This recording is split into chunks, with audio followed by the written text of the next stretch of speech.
Well, I have been growing sweet potatoes a little differently last year because I went over to my buddy's place and saw how he did it, and it worked out really well.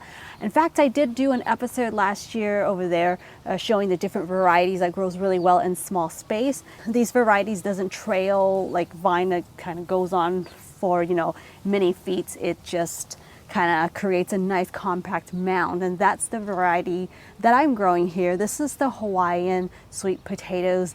That's right there. We're going to be harvesting in just a bit. I really like this one, the way it tastes. It's beautiful, it's fragrant, it's kind of like a little bit of floral scent, beautiful purple.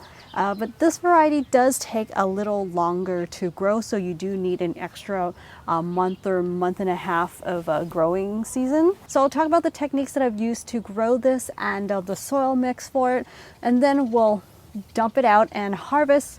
That's when we'll find out whether this technique works out for me or not. What I did here for the sweet potato to grow it in a container is that it is in a 15-gallon pot, and I actually cut the bottom of this pot so that it can increase the depth. And you don't have to do it like this. I just kind of wanted to create more like a cake, like a two-tier effect. You definitely can just stack two pots on top of each other, fill the bottom one with soil all the way up, and then the top pot you can cut the hole on the bottom and just place it on top.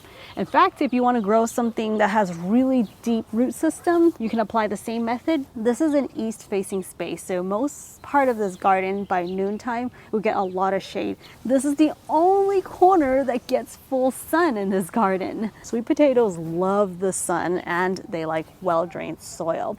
Soil is best to stay moist but not too wet, and it has to drain through really well. And that's why my buddy uses, I think he mixed like 40 to 60% sand to help with the drainage.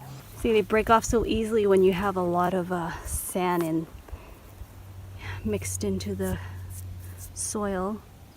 I used probably about 30 to 40% sand in the soil mixed, and hopefully that did help with the drainage and to help keep the soil loose for the roots to easily penetrate. And yeah, this is the only full sun spot. And Hawaiian sweet potatoes take much longer to form tubers. If you want to get started with sweet potatoes, you can, you know, start them off indoors by growing slips, or if you already have plants growing, you can collect them just by cutting the stems and rooting them in water or soil. For more specific information about how to grow sweet potatoes, don't forget to check out my other videos that I will put the links in the description box below. The way you can tell if this is ready to harvest or not is by the variety that you're growing. Usually sweet potatoes require about 3 months to be ready, or if the vines are dying back because of the cold, then it's definitely time to harvest anyway. This variety is one of my favorite sweet potatoes to eat, but it does take longer to grow, about 4 to 5 months. 5 months would be a really good time. Another clue to knowing when this is ready to harvest is that when you grow it in a container, you can see that the container has sort of tipped over, especially in this style with this 2-tier. This one just kind of tilts over, and that's when you know that this is ready to harvest. Okay, we're gonna start the harvest. About 3 weeks ago, I actually took some of the cuttings off of this plant and propagated them. So I just basically rooted these cuttings so that I can grow them again.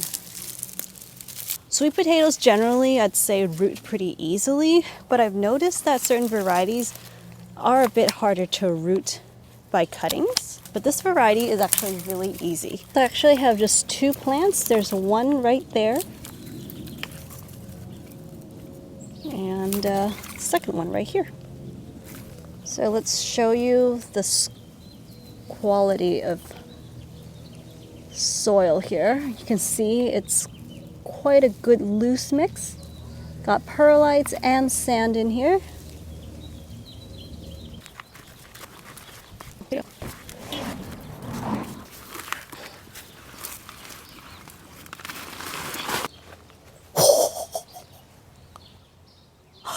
Gotta show you guys this. So So this is what I was talking about earlier, to cut off the bottom of the pot. See how the sweet potato has grown through this pot.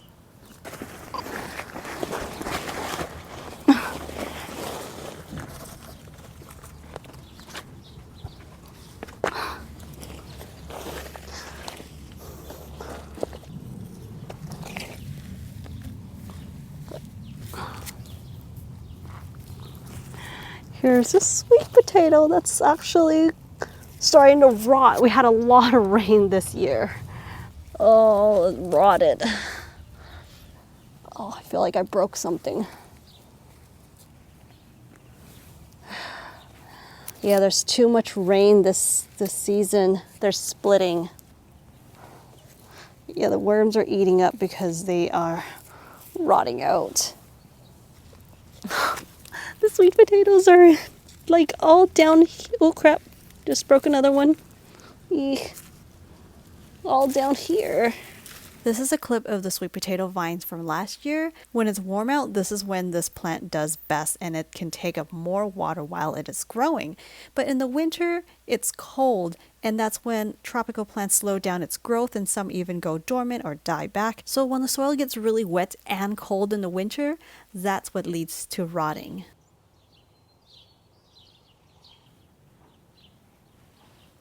I'm really surprised to see that most of the sweet potato tubers actually formed below that first container. I wasn't expecting that to happen. I thought that cutting, the bottom of that first container would just allow maybe like the ends of the tubers to grow through if they needed that extra space, extra depth. But they actually kept going and going and going until they reached to this bottom tier. And that's why I think a lot of them have rotted out, because the bottom tier is a different type of soil. I mean, it's the same kind of soil, but it doesn't have drainage like the top one. I wanted the second tier to have soil that holds moisture better so that I can grow other herbs. But yeah, you can see how actually it's so important for sweet potatoes to have good drainage. Otherwise, they'll just rot out. Especially in this winter, like cold, damp winter is what kills a lot of the warm-loving plants, and we've been having a lot of storms here in the winter. The only downside to sand is that if you're putting it in a container, it gets really heavy for it to move around. There were 3 sweet potatoes that were this size that rotted, and then a couple of other smaller ones that also rot away. So I think the next time what I'll do is test out growing sweet potatoes in a bed like this, just like a wider bed, but add more sand to improve drainage instead of, stacking it up so tall, because it only seemed like the roots were just trailing until it hit closer to the bottom, and then it would start forming the tubers. Yeah, this is pretty much it. So this is what I got from the 2 cuttings. Would have plus 3 more of these ones, but they rotted. Okay, let's check into the other side. I also got an elevated raised bed that I started growing a new variety of sweet potatoes. I'm really curious how that variety has done. Right now we're at the patio garden. I'm about to harvest this new variety of sweet potatoes that I've been growing last year.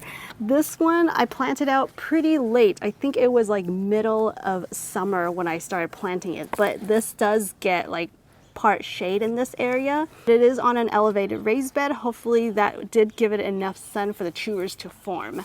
This is a really beautiful variety. I can see it already. This is a really beautiful variety that has deep purple leaves, and remember that sweet potato leaves are edible. Look at that, it's just on the surface, and this bed is so wet from all the storms we've been having. But wow, wow, wow, look at that. Wow. There's one. Wow, this bed is so saturated. So these sweet potatoes were here at a shorter time than the ones outside.